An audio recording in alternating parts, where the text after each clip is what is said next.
So starting in your chair and just give yourself a few moments to settle in. Maybe taking a couple of slow, gentle breaths. Just taking the opportunity to focus your attention on your posture, sensations in your body. Initially as a way of really gathering your attention. Rubbing your hands together and then tapping over your face.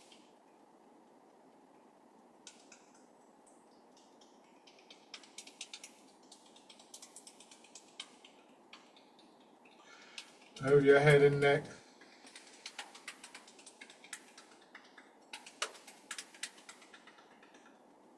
Down to one shoulder and your arm.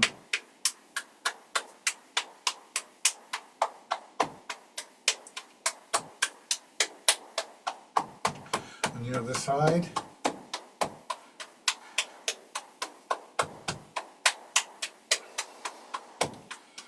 And the upper part of your chest.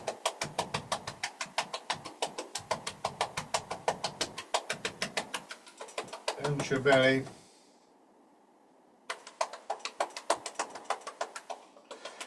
And then your legs.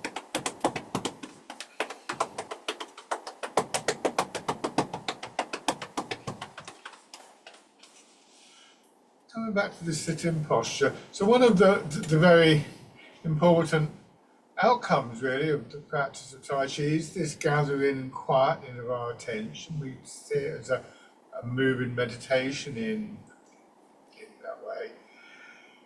But it's also really, in a way, the prelude to much else that goes on in Tai Chi. So it's one of the keys that opens the doors. One of the things that we're dealing with, if you like, when we start to practice Tai Chi and Qigong, is that much of what we're asked to do with our posture, with our movement, with how we understand movement, goes against habits that we've built up over a lifetime. There's all sorts of reasons why we have those habits. Some of them are cultural, others maybe due to some injury or condition we've had or still have that made mobility difficult. So they're understandable habits. But I sometimes describe Tai Chi as a process of unlearning these habits. And the thing about habitual patterns is that when we're not paying attention, we fall back into them very easily. So in order to maintain the postures that allow the movement, we need to maintain a focus of attention. I find that when inevitably my thoughts drift away, as of course they do for all of us, when I bring my attention back, almost invariably I've stiffened up somewhere, or my posture's changed, or something like that. I've lost that sense of what I'm trying to do. We're not pushing the old habits out of the way because that just seems to make them stronger, but rather deliberately, intentionally cultivating new habits of movement. So try to maintain that focus of attention, that gathered attention, and that can be quite a challenge because as we begin to calm down, our minds can drift. We can feel very sleepy. This is not uncommon. So it can be quite an effort to maintain that overall focus of attention. So the basic posture, notice I've just come forwards in my chair. You don't have to do that if you find that it's straining in your lower back. But ideally, if we can be a little bit forwards, just feeling, as always, how our body is supported. The chair is obviously a key part of that, but on its own, it's not going to support you. So from the side, you can, tilting forward slightly, so about a third of your weight is in your feet, and at the same time letting your hips drop back. So if you think of a square with your feet and your hips at the corners, the weight of your body falls into that square, not outside of that square. So there's support there. You want to feel that your back supports the front of your body. And the feeling of your weight draining downwards, and you're almost like your hips are dropping down through the chair. This is the process of rooting down, dropping your centre of gravity. And the combination helps us to lose tightness in the upper part of the body. And as we lose that tightness, we get an expansive quality, a feeling of space developing, and that allows for the movement. So with that focus of attention, we begin to cultivate this space within the body, which means that when we start to move, there's less resistance to that movement. In general, we can say that if your shoulders are tight, for instance, or your back is tight, it will restrict movement. And then we find another sort of type of habit, which is that how we move. We often just put too much effort into moving, which then becomes very, very tiring. So again, that focus of attention, whilst in and of itself is a very important outcome, it doesn't stop there. It actually leads to better mobility, better posture, better flow of energy, and so on and so forth. So in this position, and if your back's aching, then you must sit back and get the support of the back of the chair. You won't get the same sense of your feet engaged, but it's better than hurting the back. And we gradually condition the body to be able to rest in this posture. And just turning your head gently.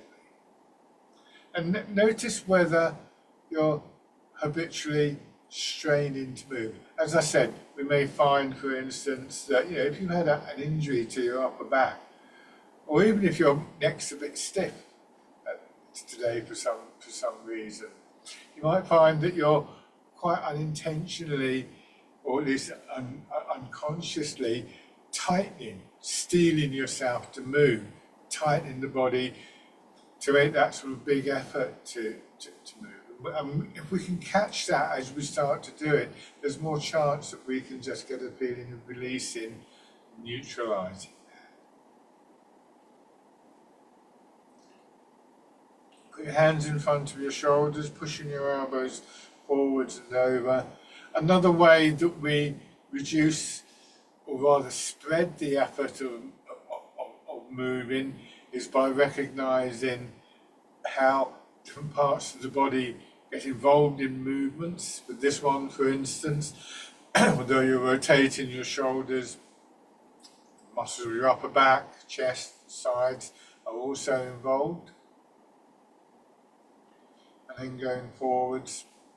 And as always, when we bring an attention and an intention to things happening within the body, we quite often find that they become more effective, they become amplified. So we build up a picture of our bodies as one whole unit.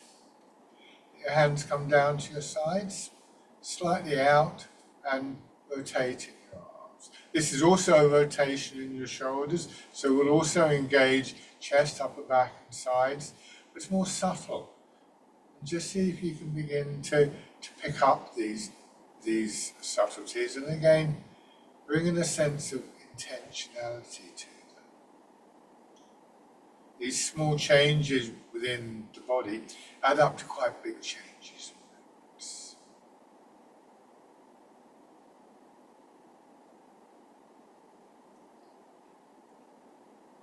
Winding around. So in addition to the important role that these opening exercises have to loosen, to mobilize joints, to just blood flowing through muscles more freely and so on, go back the other way. There are also ways to slowly build up the awareness and intention that's such a vital part of the movement. Rest your hands. Now, feel the bones at the base of your pelvis that you're sitting on, and imagine them being like the blades of a rocking chair. You rock forwards, more of your weight going into your legs, so your legs feel as though they get compressed, and then they expand, and they push down through your feet, and you'll feel them push your shoulders back, and then going forwards again. Let gravity pull you down into your feet, and then feel the response in your legs, this sort of movement, pressing your feet into the floor a little bit more, and giving you this sense of a movement right up into the shoulders, an expansion upwards through your body, followed by a contraction. The hips are also very much part of the movement. As you go forwards, they feel as though they're dropping back, and then as you come back, more of your weight flows down through into them. Lower back, hips and buttocks again experience a sense of compression, which then expands to push you back. These are very subtle movements within the body. When we come to the standing, in a way, what's happening in the legs is more obvious, but this is very much a kind of internal feel, compression and release. So we start to get that sense of a continual flowing movement, continual flowing energy, working through the whole body, gentle pace, steady pulse, a movement and a pulse that will govern all other movements. So with your breathing, for instance, you may find that your breathing naturally harmonises with the movements. If it doesn't, you shouldn't force it, but you may find a tendency to breathe in as you come back, breathe out as you go forwards. If you notice that, don't expect it to be like that the whole time. Sometimes you might find yourself taking a long pause, an extra breath, that's fine. Turn just a little bit, so more of your weight goes into one leg. Realising that we can begin to direct this movement, this pulsing movement. And a key area for doing that is the centre of your body, hips, pelvis, waist. It's that part of your body that's rotating forwards and backwards. It's that part of your body that when you turn, directs more of your weight, more of the movement into one leg.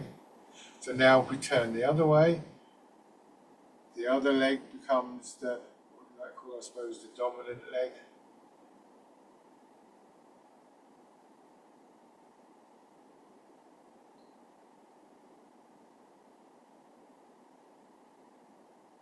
And then rolling your pelvis around, drawing your head and shoulders around in a nice circle. See if you can just imagine that circle fitting into the square formed by your feet and your hips that I mentioned earlier.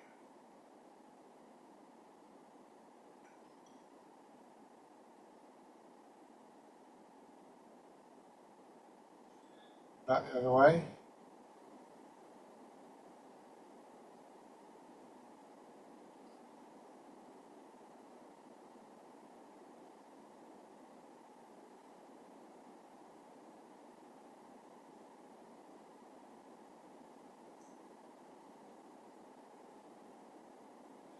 Come back to this central posture with about a third of your weight in your feet. A slight shift over. So now pull one heel up and step out, put the heel down, lower the ball of the foot and press in. And again, notice whether you're straining to do this. It's obviously a strong movement around top of your legs and hips, but are you also maybe stiffening up in your shoulders? Maybe pulling your belly in.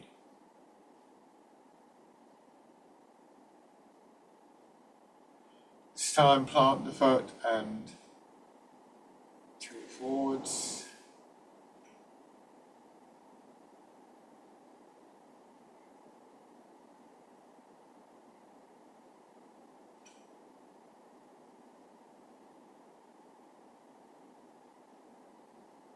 And then on the other side, slight turn. Now you're directing the movement to that side.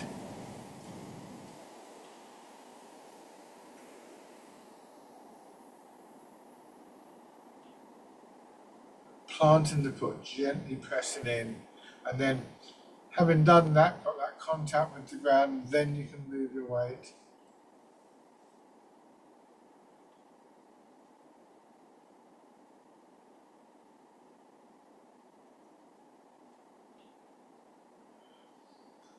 We alternate from side to side, so there'll be this very subtle transfer of the weight, a slight turn. So we can intentionally guide the movement. And this is a lot of what we're doing as we go through the different exercises. We're using an awareness of the exercise to whatever degree we have that, maybe the imagery, maybe a memory of the exercise to direct the movement through the rest of the body.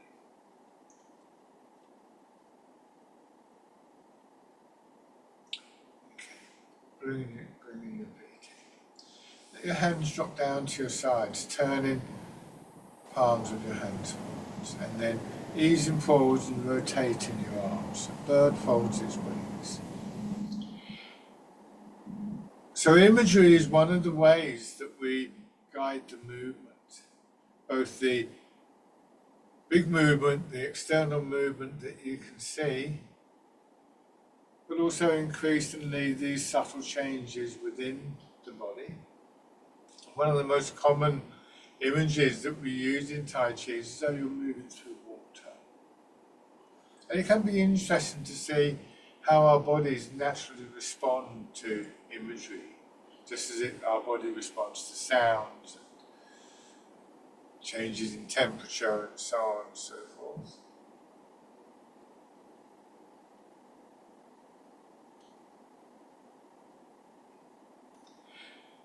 So this image of moving through water definitely makes a contribution to the flow of the movement. It also helps to give a stronger movement in a very particular way, a kind of soft conditioning of the body. But it can also help us to begin to move in a very different way. This time, leaving your hands facing back, going back, letting your arms swing through, and then going forwards, pulling your arms through, and as you settle into your feet, letting them swing. This is Fisherman cast the net. So again, notice whether you're stiffening up or straining somewhere, just habitually within your body.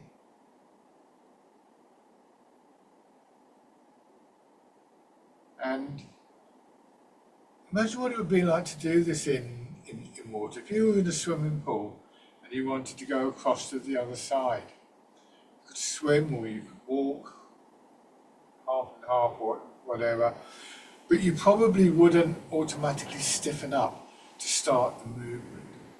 Quite the opposite, you would probably just sort of almost glide into the water.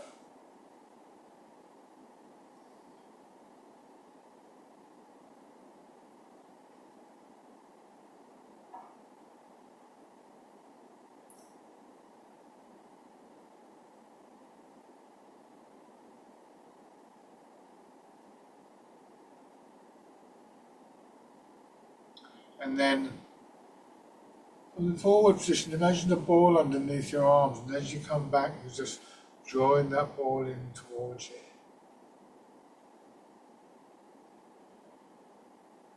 Again, you may notice that you're straining in your shoulders, trying to lift your arms, but this is a pull. The shoulders can release tightness, and maybe just experiencing slight sort of extension in the arms, which then contracts.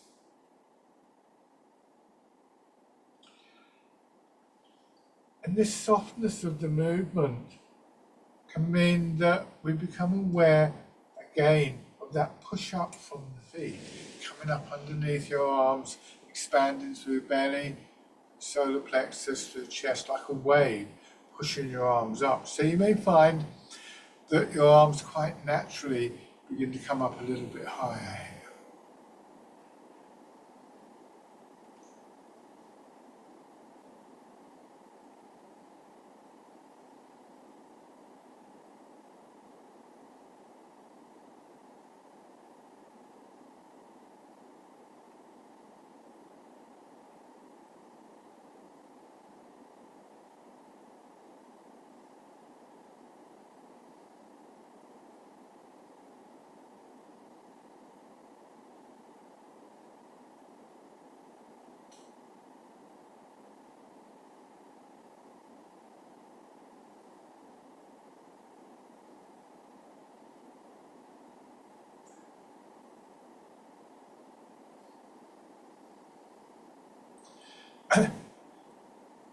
This time, as you come back, turning your hands in, drawing your elbows apart, expanding more in the front of your body, belly into chest.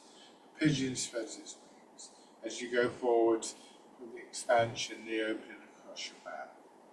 So we have this alternating pattern in our body between our back, between shoulders and hips, and front of the body, again between shoulders and hips, alternating with this pulsing rhythm of expansion and contraction.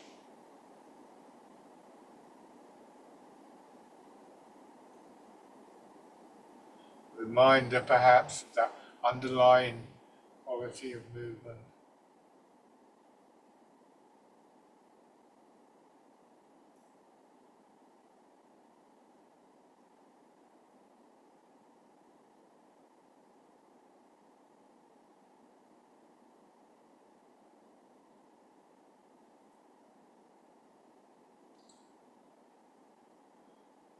And then this time, from the forward position, leaving your hands in line with your hips, your elbows still go out a little bit. Turn your hands, elbows come in as your weight goes forward. It's pushing weight, slightly stronger feeling building.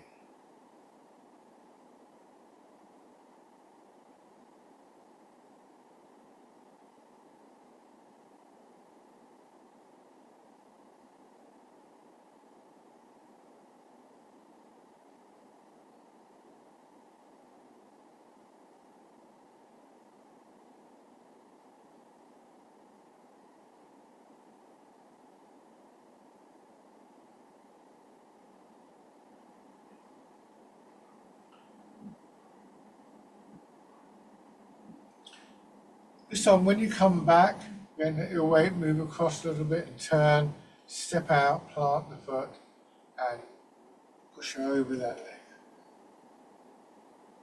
Changing sides.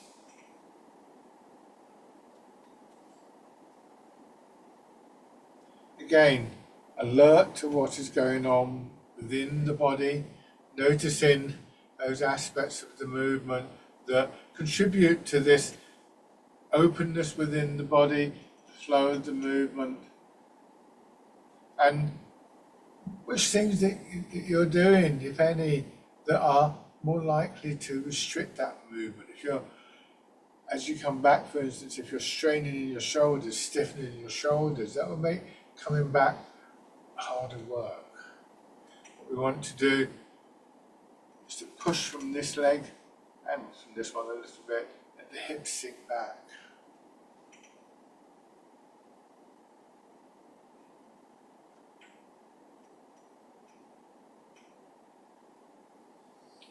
Now, planting the foot down, facing forwards, roll your fingers into a loose fist, push out, back. Don't grip tightly, that will lock up your arm.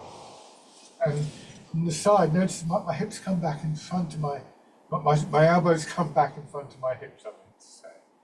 And then the arms just extend a little bit, elbows still a little bit bent. So the range of movement just in the arms is quite small.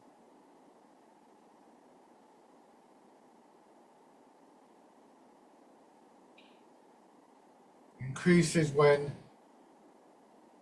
move my weight as well.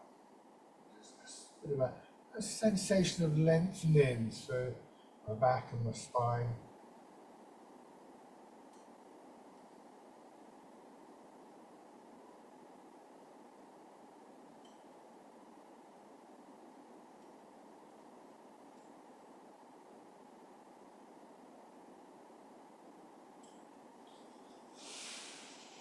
One more time.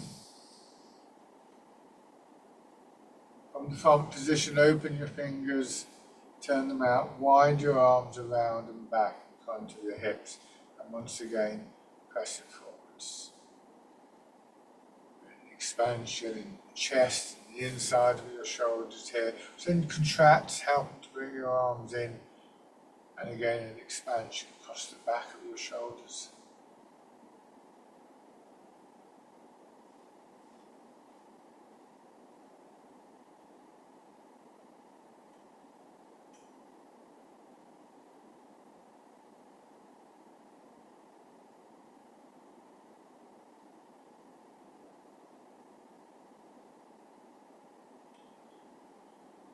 This time, from the rear position, turn your hands palm down, turn a little bit towards one side, go forwards, and that movement, extend your arms out, swing across, ease back in to the centre and turn to the front, and then turn the other way, polishing the table. Again, recognising the significance of the movement in the centre of the body.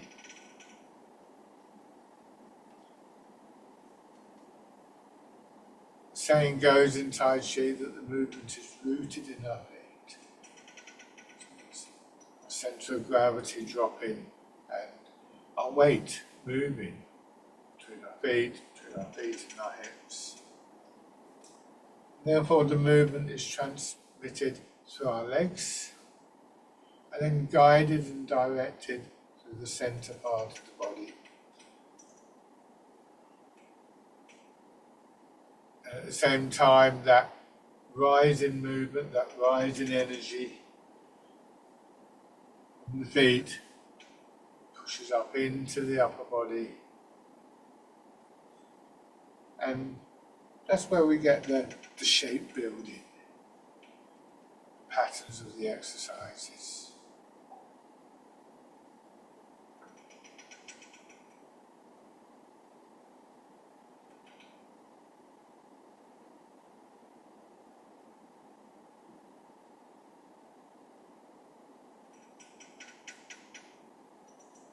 Polishing the table, doing one more on each side.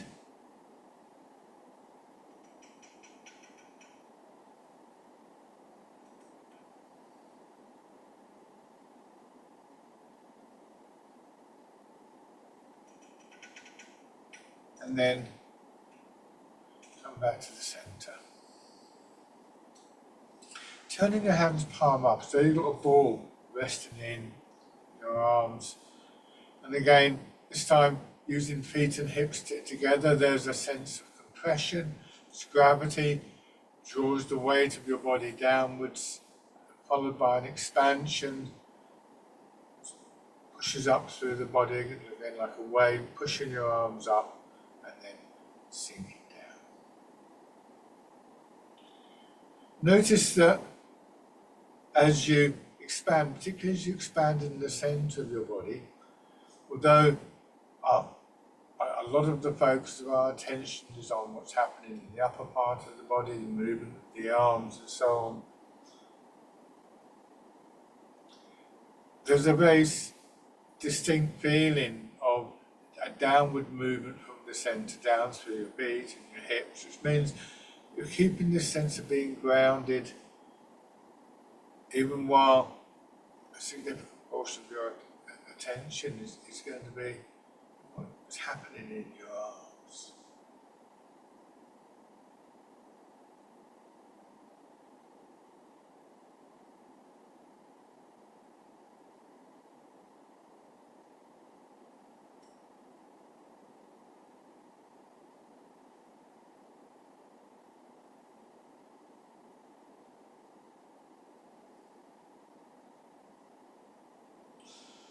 turning your hands so the fingers point away. This time the expansion, pushing your arms out.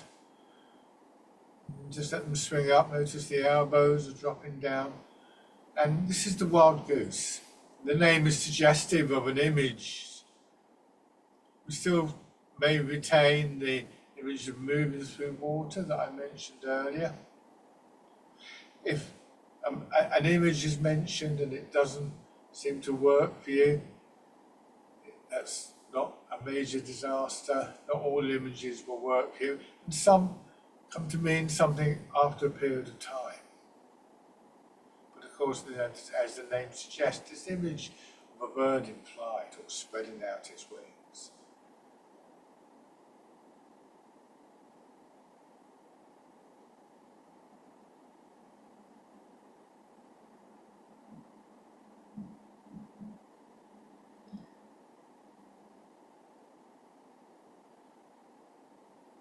One more time, and then easing forward so your hands can slide in front of your knees. Sit back and push up, drawing your arms around in a smooth circle, parting the clouds.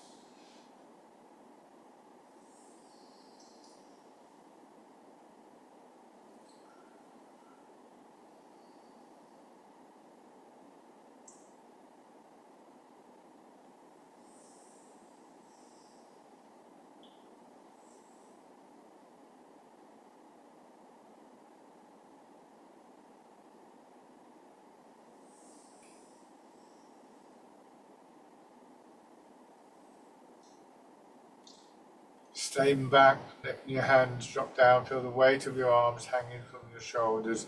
And with the next sense of the energy pushing up, focusing on one side of your body, extend in, feeling extension right the way through that side and pulling down.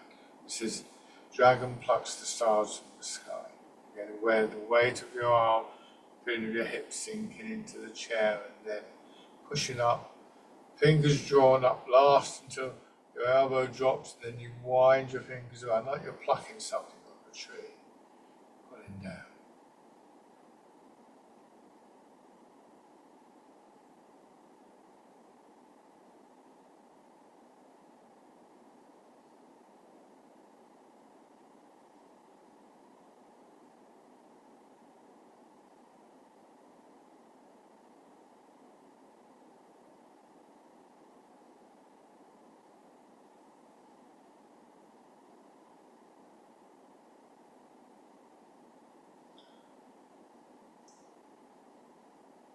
One more time after this one, don't rush.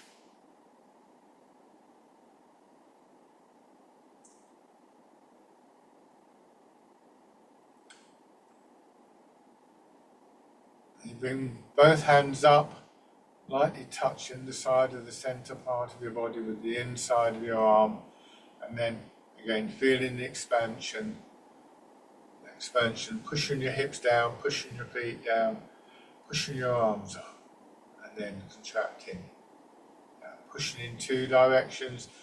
The next push develops into a sideways push as a rotation in your arms.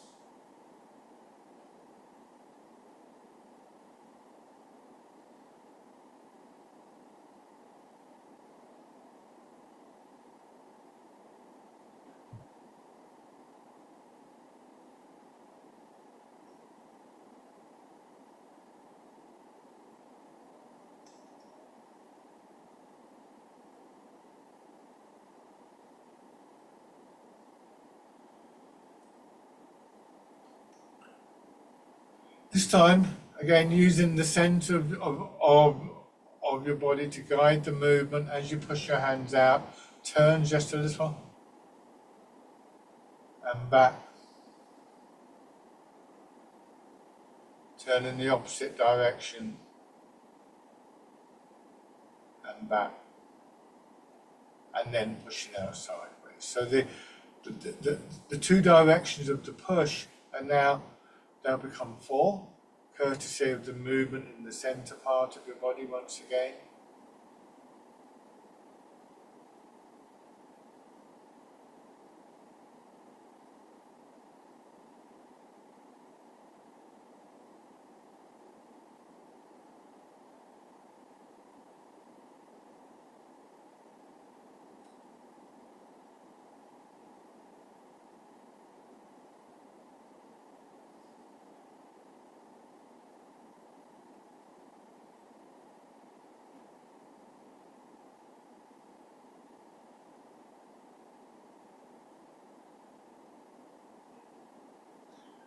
One more round.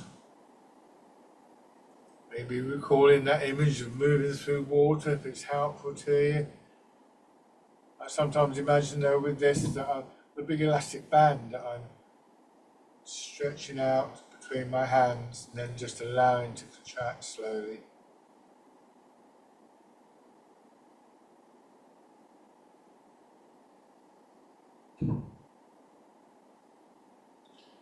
This time as you push your arms out, extend one leg, plant the heel on the floor, turn your hands palm forwards. Easing forwards, just scooping the sea, and then let your hips drop back, feel the expansion through the upper part of your body. Excuse me. Drawing you back, pushing your arms over, looking at the sky, scooping the sea, looking at the sky.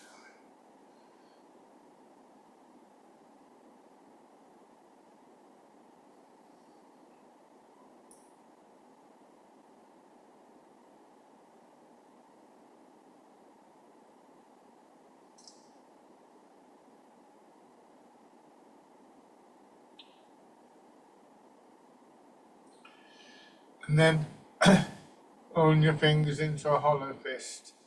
This time your head projected forwards and upwards, lengthening through your back, sinking back into your hips. This is grasping the tiger's ears, trying not to strain in your shoulders. You may remember, you've done this with me before, breaking this movement down sometimes, how that can work for you.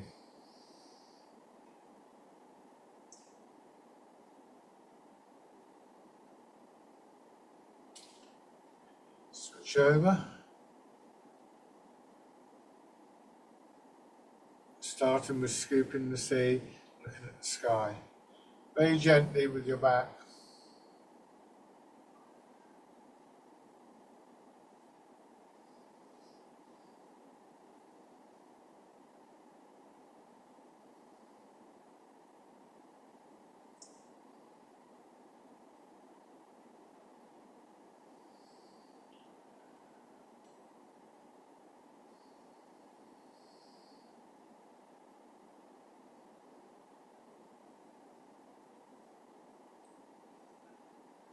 And then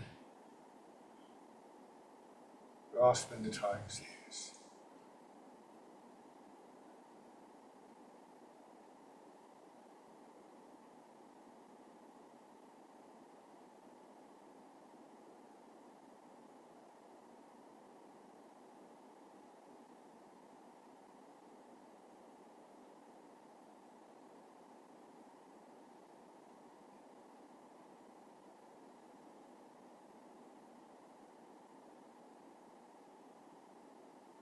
And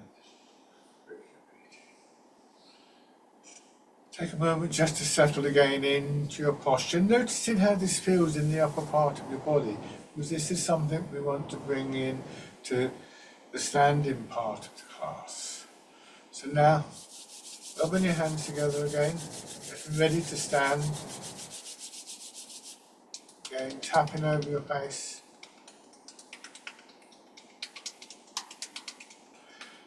Over your head and neck.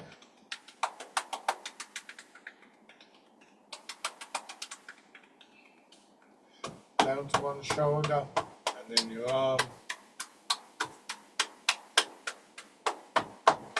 And then on the other side.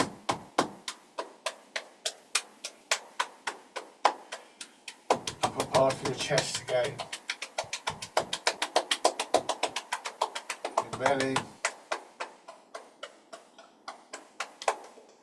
And importantly, waking your legs up before you try and stand on them.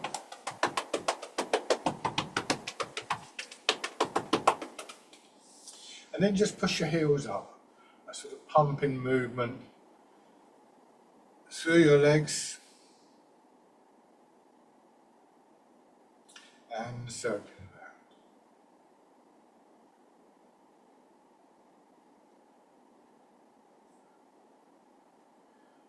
And then back the other way.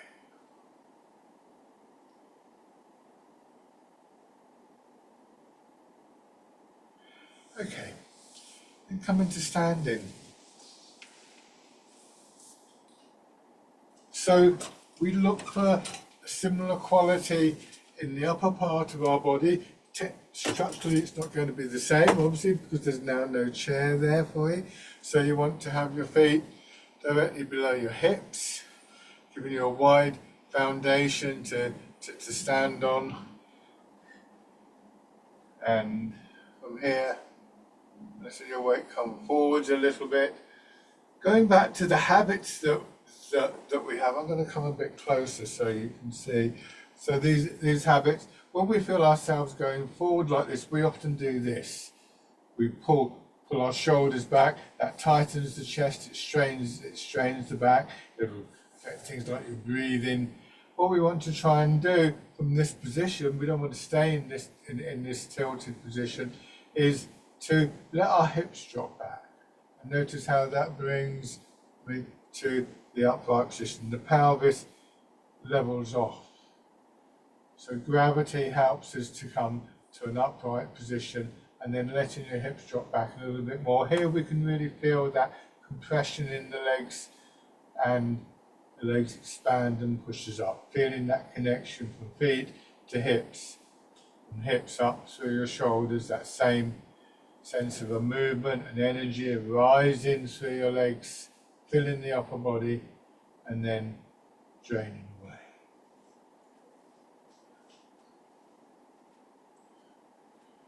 And again, are you, as you come up in particular, straining, trying to pull yourself up by your shoulders, trying to avoid that? Notice whether there is this tendency to sort of stiffen in your back or your shoulders, maybe even your arms as you start to move up. It's not helping, but the habit can still be there. Now bring your arms around, and as long as you're not stiffening up in your shoulders, your arms will just follow nicely and smoothly.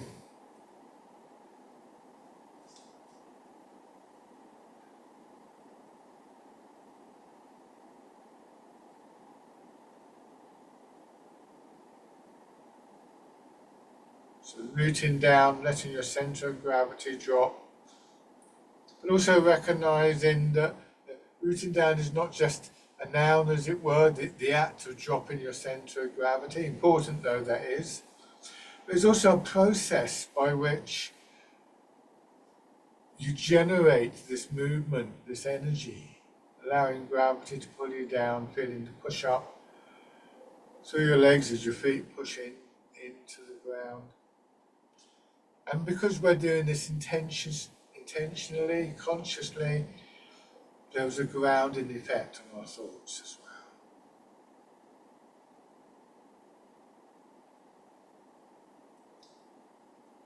Change into the standing version of the wild goose.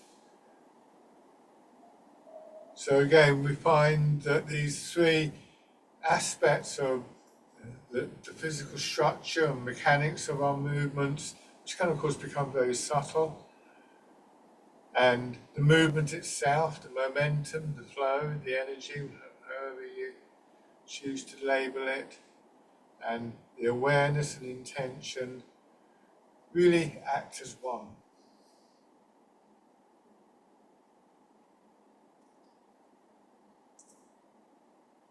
And then letting your hands drop, and the standing version of parting the clouds, with an expansion right up through your back and the front of your body, pushing your arms out, not straining in your shoulders, still feeling that strong connection downwards through the soles of your feet into the ground.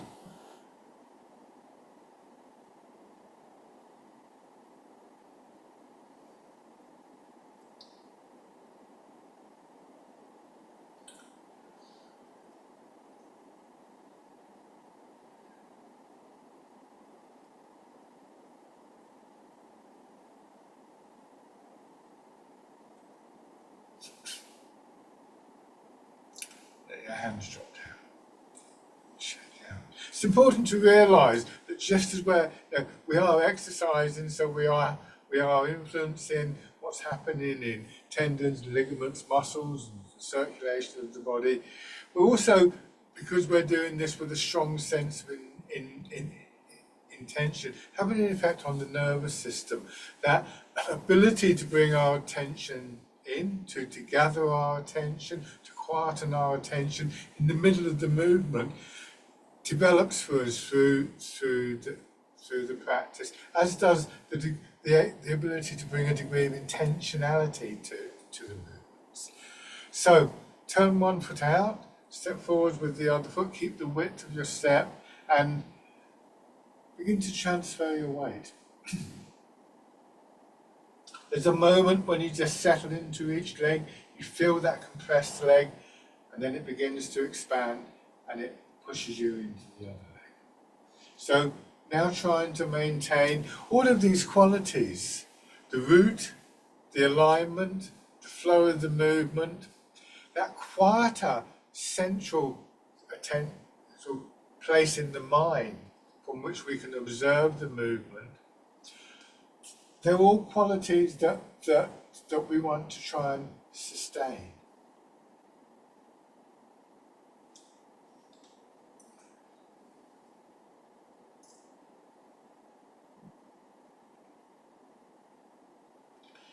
Go into your back foot, raise your front toes a little bit. You can turn the front foot out.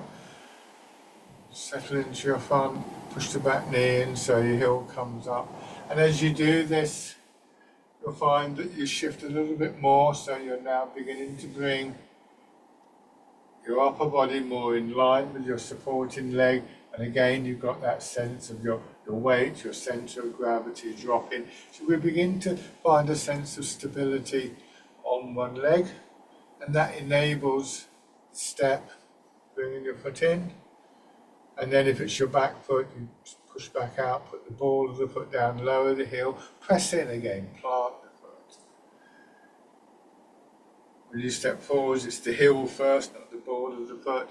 And again, notice whether you're actually stiffening up somewhere in your body simply to move your foot, or are you able to move your foot, move your leg as though you're in water?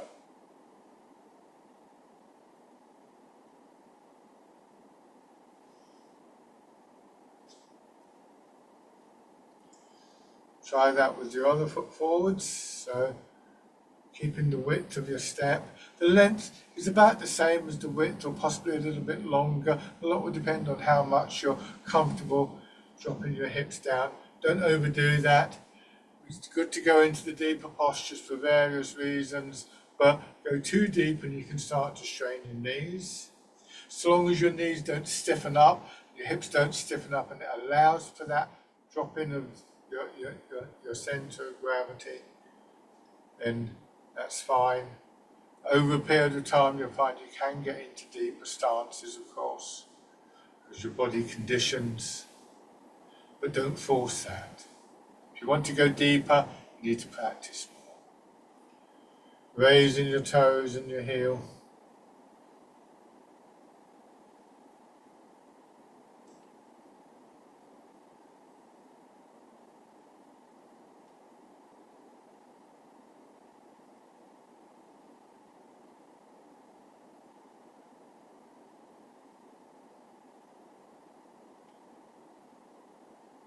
Stepping in.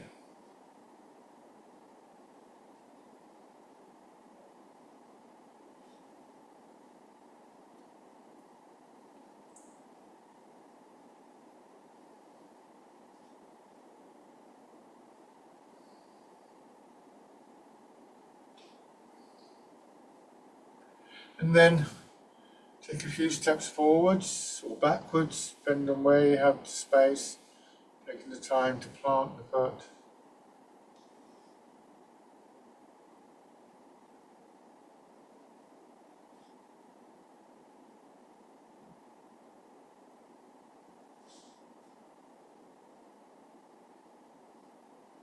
And then going back.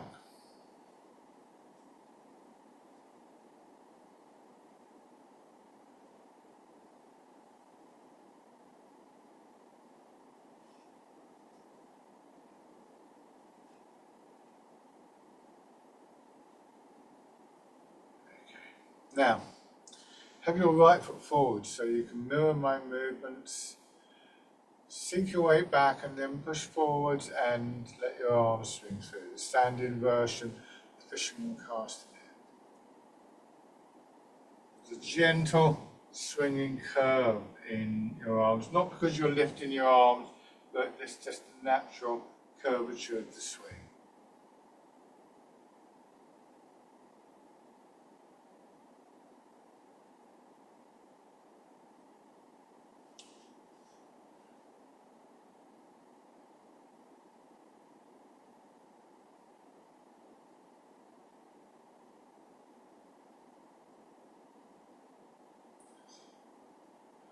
And when you go into your back foot this time and your arms start to swing through, turn to your right. That swings the arms out. They drop down as you go forwards and then they curve up. This is a movement called wind blows the willows. Feeling the expansion in your body, gradually pushing your arms out more. Sinking into the butt.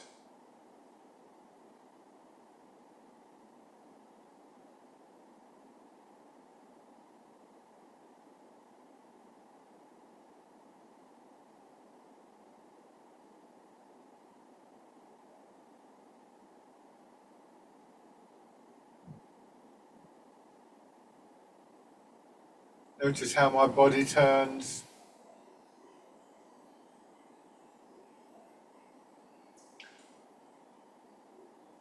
Okay, now changing sides.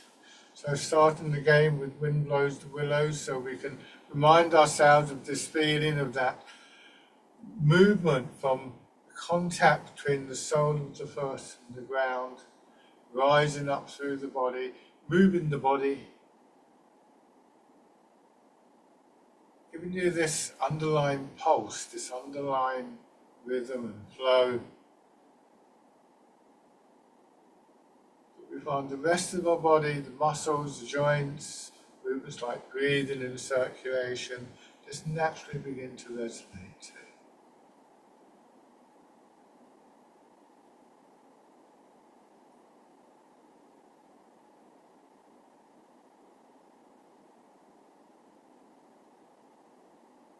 Turning into wind blows the willows.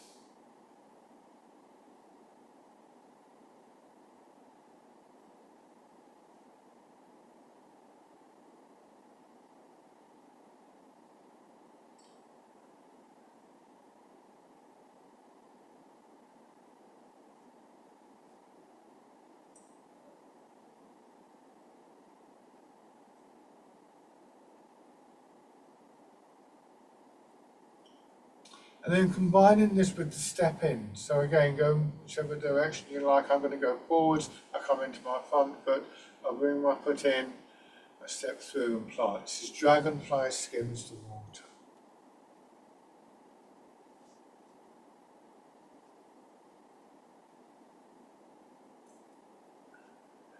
And what you may be able to do is to raise the leg at this point. But make sure you've got the posture. So again, aware of your hips dropping back, the alignment with the pull of gravity. Trying not to stiffen up and strain in your leg or your hip if you are rising it. Not stiffening up in your shoulders. Changing direction. So again, alert to old patterns of movement, old habits of posture. Maybe making this a difficult movement for you. It's not an easy movement anyway, of course.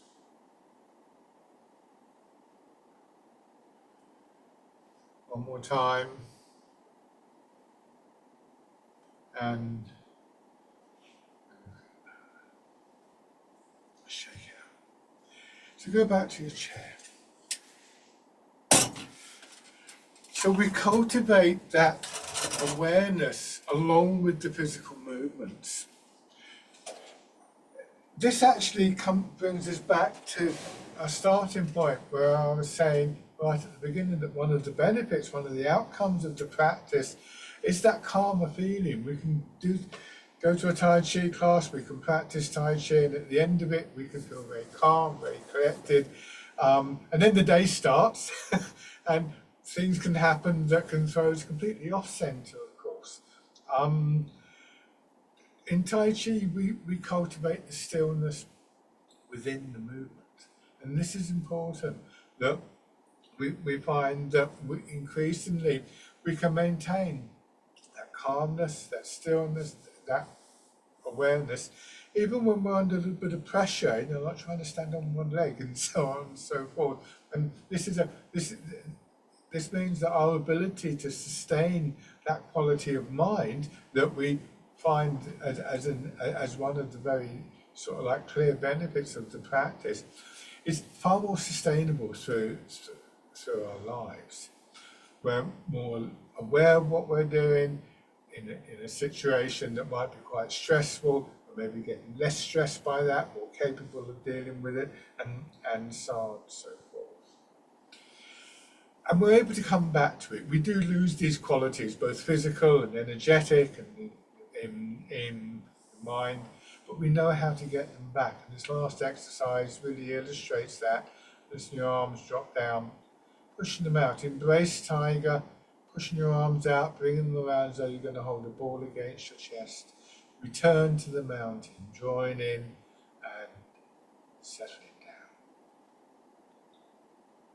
A moment just to let your arms drop and start again. And just registering what it is that helps you to come back to the posture, to the quietness of mind, the settled feeling in body and mind, whether it's an image or a physical sensation or a combination of those. These are useful things to notice and to take out of the session.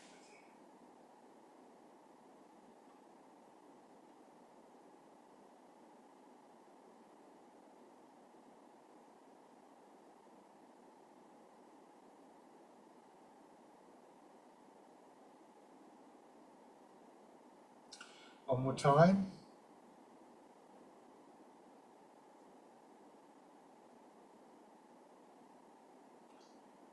And rest.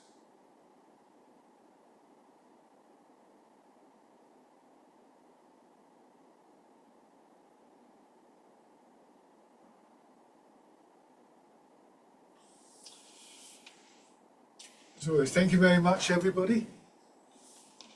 Lovely to practice with you, and please have a good day. Please get in touch if you have any questions.